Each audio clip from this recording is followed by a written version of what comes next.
Estamos con Valentina Larraqui, periodista, escritora, corresponsal de Noticieros Televisa en el Vaticano y está de visita en Oaxaca.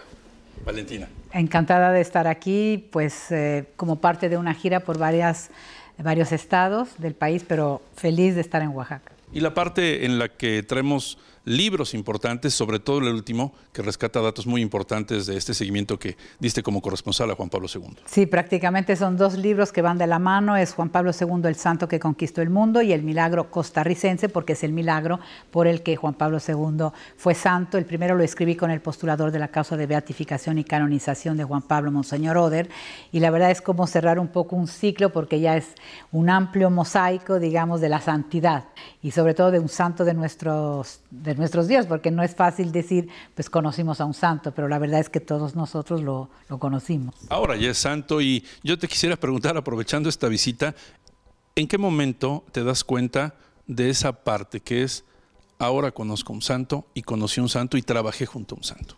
Yo creo que no en la primera parte del pontificado, porque la intensidad informativa era tal. Nosotros cubríamos a un gran líder, que era un líder religioso, un líder político, un líder diplomático, dábamos vueltas por el mundo. Cuando yo empiezo a pensar, realmente estoy cerca de una persona santa, fue en la última parte de su pontificado, cuando se le viene para abajo la salud, y ahí descubro que el carisma no ha disminuido, al contrario, que su fuerza iba como aumentando. Entonces digo, no era ese el carisma es algo que tiene adentro. Entonces ahí empiezo a entender de que estamos frente a una persona que tiene un grado de santidad importante.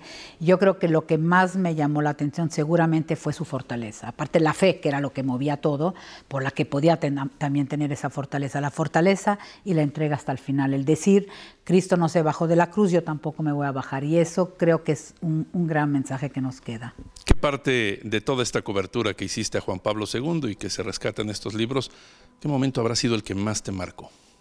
Yo creo que fueron muchísimos. Nunca puedo contestar esa pregunta porque fueron tantos que es muy difícil, pero claro, lo que me marca es la relación también. El hecho de que viniera a México por primera vez, que se enamorara de México, que volviera 5 veces, y entonces para él yo era México.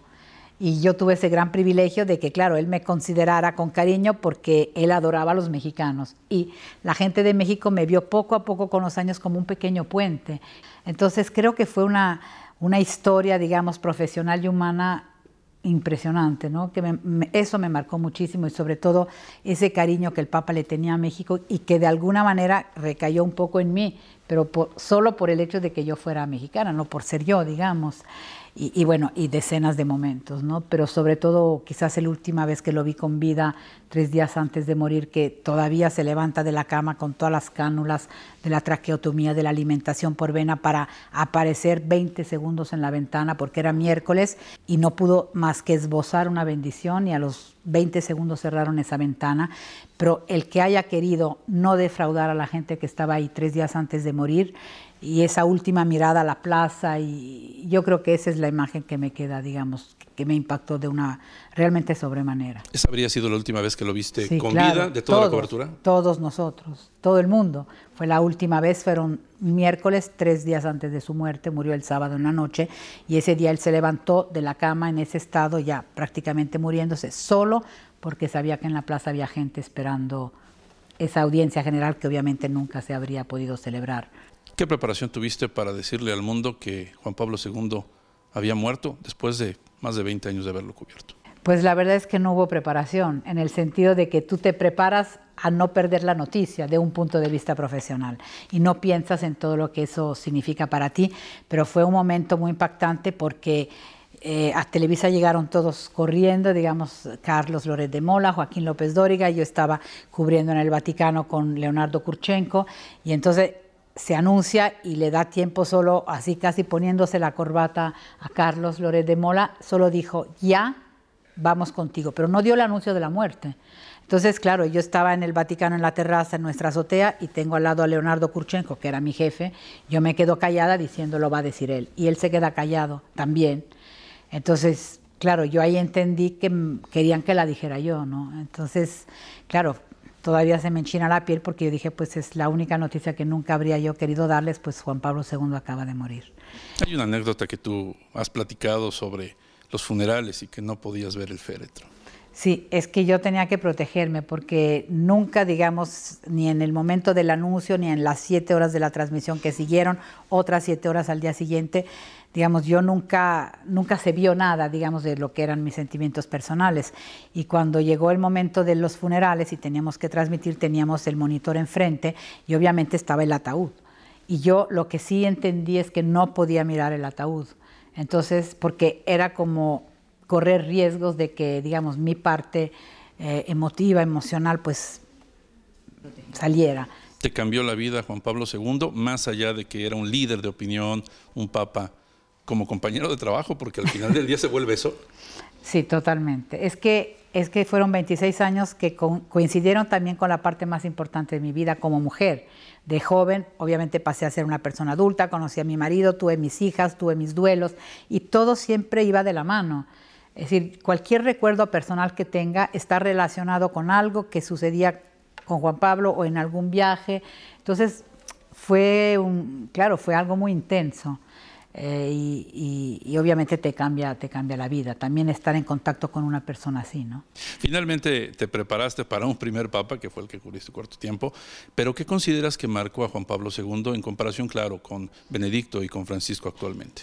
Yo creo que era su extraordinaria personalidad, el hecho de que tuviera por un lado ese carisma, el ser un gran líder, pero al mismo tiempo una persona muy humana, muy sencilla, esa fe impresionante, ese deseo de viajar por el mundo, no por viajar, sino realmente por tratar de acercarse a la gente, porque él decía, ¿cuánta gente puede venir al Vaticano? Entonces soy yo el que tiene que ir, hasta las islas más perdidas del océano iba.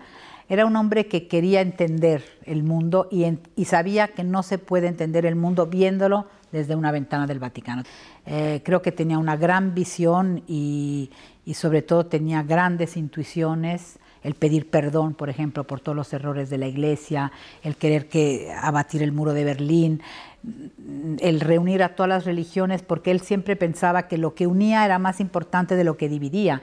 Y finalmente todas las religiones tienen un tema común que es la paz. Y cuando se muere se vio, porque estaban expresidentes, presidentes, líderes de todos los partidos, de todas las religiones ahí, reconociéndolo como un hombre de diálogo, un hombre de paz. Entonces yo creo que eso fue una parte muy importante. ¿Por qué es importante acercarse a los libros que Valentina Larraqui ha escrito sobre el Papa? Para no pensar que es una periodista que escribe, sí es normal, pero ¿qué hay rescatable en estos libros que pueda llamar la atención de la gente? Yo creo que es una historia que a mí me tocó narrar y a la gente le tocó vivirla. Es decir, todos vivimos esa historia. Es parte de nuestro patrimonio nacional, de nuestro DNA, porque ¿cuándo va a suceder nuevamente que un Papa venga 5 veces a México y empiece su pontificado en México? Yo creo que vale la pena recordar para nosotros que la vivimos, pero también es como muy bonito que nuestros hijos, nuestros nietos la conozcan. No hay una sola familia mexicana que no tenga una anécdota relacionada con Juan Pablo o una de sus visitas. Todas las familias mexicanas tienen algo que ver, en sus casas una foto, un altarcito, un recuerdo, ¿no? Entonces yo creo que fue una historia muy bonita y irrepetible.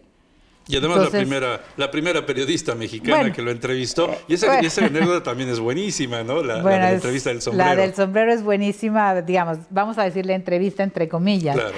Pero mi jefe, el licenciado Sabludowski, me habló pocos días antes de la primera visita y me dijo, chiquita, tienes que entrevistarme al Papa. Entonces yo le dije, pues era novata totalmente, y le dije, licenciado, los papas no dan entrevistas porque nunca había sucedido tal cosa. Y entonces él me dijo, bueno, luego me cuentas cómo resolviste tu problema con esa tonadita que todavía tiene en sus programas de radio, y me colgó. Yo dije, pues debut y despedida, ya me corrieron, esto se veía muy bien, un buen inicio de carrera, pero pues... Y yo creo que ahí me salió lo mexicano, lo joven, lo loco, lo aventado, quién sabe, y pues me inventé esconderme detrás de unas plantas frente al aula de las audiencias, porque salíamos un jueves a México y era miércoles, y era día de audiencia general.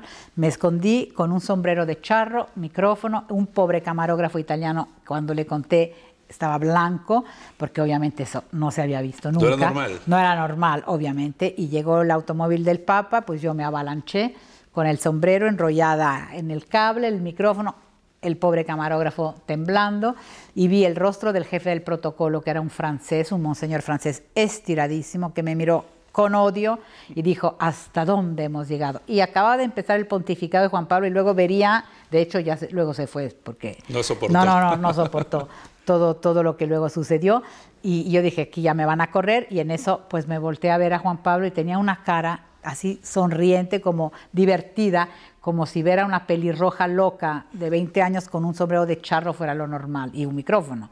Entonces ya me dio valor y me acerqué. No fue de premio Pulitzer la entrevista, ni mucho menos, pero bueno, le dije qué siente en la víspera de su viaje a México y él me dijo que su mayor ilusión era Guadalupe y ir a arrodillarse ahí, lo cual para nosotros ya era mucho.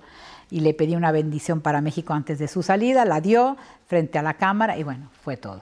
Y no estuvieron satisfechos, me felicitaron, pero me dijeron, mañana en el avión me lo entrevistas de a de veras. México abrió, digamos, ese camino y la verdad, pues, desde ese día me identificó porque, claro, ¿quién más le iba...? Aparte que no había mujeres y menos pelirrojas y menos que le habían dado un sombrero de charro. Entonces ahí ya se abrió un camino y la relación fue como que fluyó, ¿no? Inmediatamente. Y finalmente, Valentina, en la última entrevista que tuviste con Juan Pablo II, ¿cuáles fueron las preguntas y las respuestas?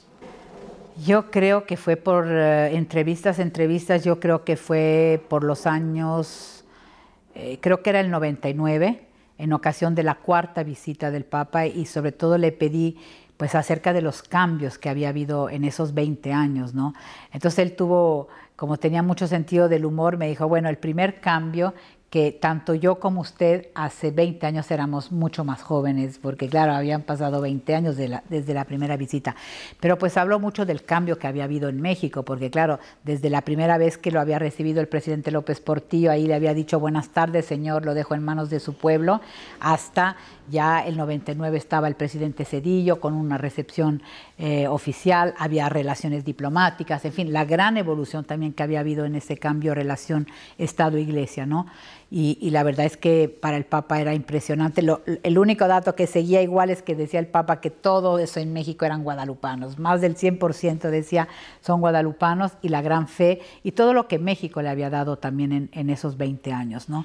Y luego recuerdo que al volver ya de la última visita en 2002, el Papa estaba casi muriéndose en el avión y la verdad es que me dejaron pasar a su cabina y hay unas fotos muy bonitas porque agarrados de la mano, pero el Papa es que ya no podía ni hablar y la verdad es que yo lo único que le dije es que le daba las gracias a nombre de todo México porque nosotros sentíamos que él había querido despedirse de México y sobre todo canonizar a Juan Diego y dejar como su último regalo a México, ¿no?